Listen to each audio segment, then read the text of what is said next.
गांव की कच्ची गलियों में सब बच्चे शाम होते ही दादी अम्मा की घर की तरफ दौड़ते। दादी अम्मा एक पुरानी चारपाई पर बैठी इनको कहानियाँ सुनाती, कभी परियों की, कभी बहादुरी की और कभी ईमानदारी की।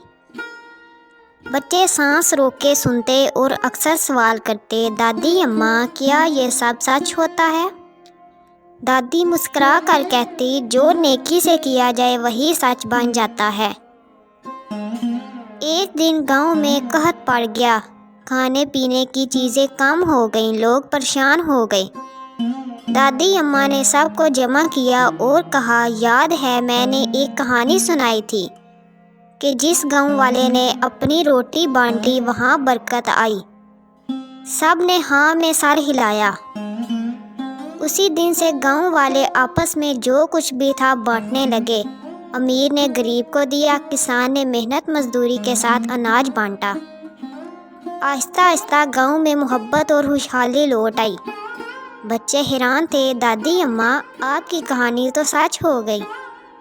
दादी मुस्कुरा कर बोली, बेटा हर नेकी की कहानी हकीकत बनने का इंतज़ार करती है। तो दोस्तों, अगर आपको ये कहानी अच्छी लगी हो तो मेरे चैनल को लाइक और सब्सक्राइब ज़रूर करें।